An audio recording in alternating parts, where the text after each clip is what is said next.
So I just did a film breakdown explaining how important it is to be able to make 0.5 decisions. If you guys didn't see that video, make sure you go check that out as soon as you're done watching this, and it's going to explain all this stuff in more depth.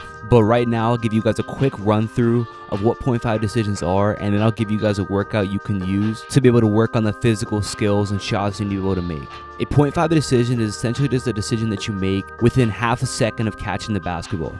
Now, typically in a situation like this, that decision is either going to be to shoot the ball, to drive, to give a shot fake and then drive, to give a jab and then drive, or to quickly pass the ball. As you see in all these clips, the defense is at its most vulnerable if you make this quick decision because they have to close out to you coming from help, meaning that their momentum is moving towards you and you can take advantage of them. Being a great scorer is not just about knowing how to score, but also knowing when to score and when the best opportunities are going to be for you to execute. So this workout is all about helping you to be able to execute these skills. You'll work on the ability to score out of a shot fake or a jab, being able to score off the quick rip through, and of course the most important skill with all of this, which is being able to hit that catch and shoot three.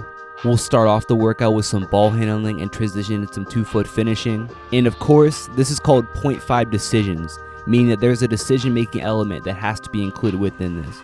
So if you want this to translate, you need to make sure that you're playing basketball and working these situations so you understand when to make what decision. You can watch my film breakdowns talking about this stuff, you can do the drills, but there's no substitute for actually being in a game situation, having to make that decision and then hit the shot. In my film breakdown video, I gave you guys a couple options you can use if you have some teammates or some friends you can play with, but if you don't, just make sure you're playing as much as you can.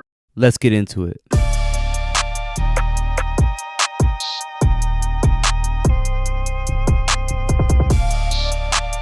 We're going to start off with some dribble manipulations to get ourselves warmed up and target our ball control a little bit. So you set up a cone in front of you like you see right here. We're going to start off with the same hand. So we'll go right hand over and back with these manipulations. Then we'll switch up and we'll go left hand.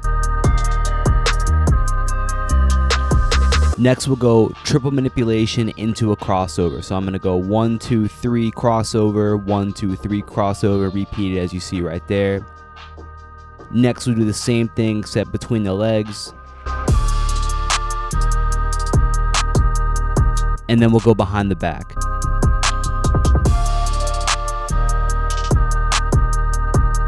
And next we'll have some doubles. So I'm going to go triple manipulation into a between the legs crossover. I'm going to keep that ball in my right hand to start off for the set amount of reps. Once I get those reps, I'll switch and go left hand.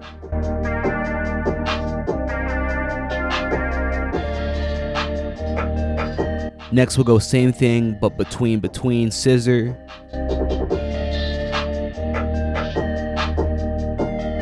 And then we'll go between behind.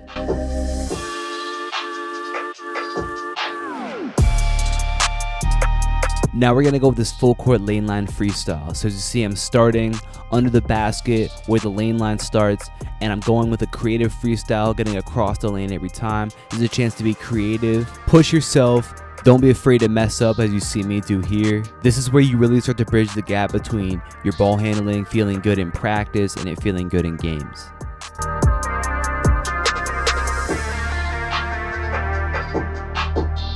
Being able to finish off of 2 feet is very important for a few reasons, but especially when you have to face a help defender, which a lot of times you're going to see, being able to finish off of 2 feet gives you way more options. The first variation in this series is just a normal jump stop, making sure your feet hit at the same time, you're nice and balanced and under control.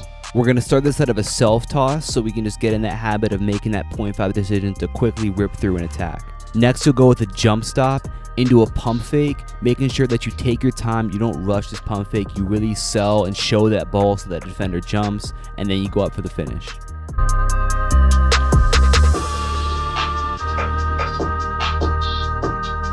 Next, you'll go with a jump stop into a pump fake, and then you're going to step through and finish on the opposite side.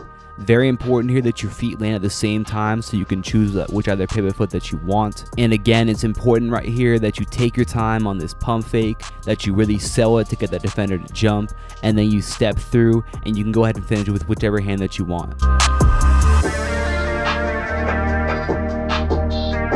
And lastly, you'll go with a stride stop finish where you're going to be stepping 1, 2, outside foot, inside foot, and then going into your finish.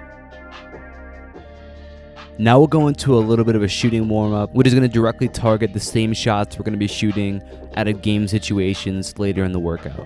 You start at the free throw line, and for this first series, we're going to slide to the right elbow. First, you're going to catch and rip through right into one dribble pull-up, really bringing your momentum downhill. Next, we're going to go catch into a shot fake, then into one dribble pull-up downhill, and we'll work this going both left and going right.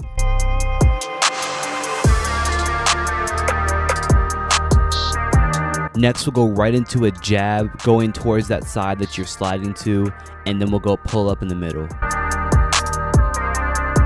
Now you'll repeat this going to the opposite elbow. So now we're attacking left with that catch and rip through. We're going to go both sides of that shot fake again, and we're going to jab to the left and pull up middle.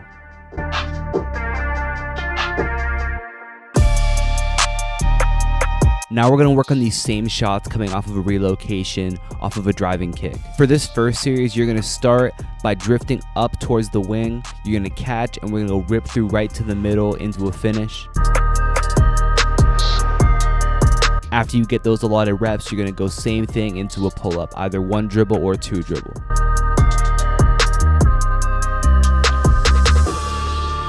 Now you're going to go lift directly into a shot fake, and then you're going to attack for the finish.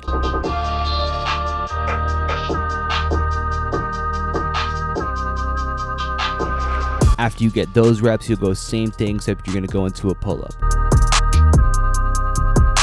For the next variation, you will catch right into a jab using that defender's momentum against them. Then you go into a finish. After those reps, you'll do same thing into a pull-up.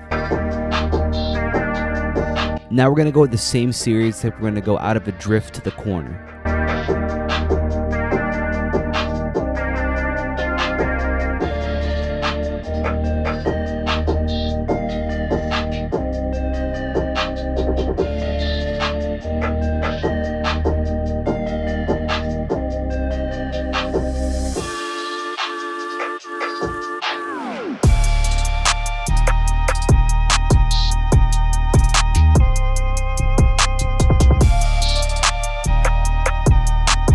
After you finish that, you're going to go to the other side of the floor, repeat that lift series, and once you finish that, you're going to repeat the drift series.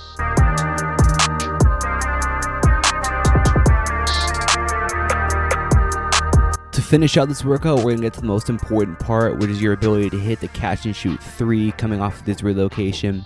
So you're going to start on the wing, and you're going to go back and forth between lifting up to the wing and drifting down to the corner, and you're going to catch and shoot the three every time.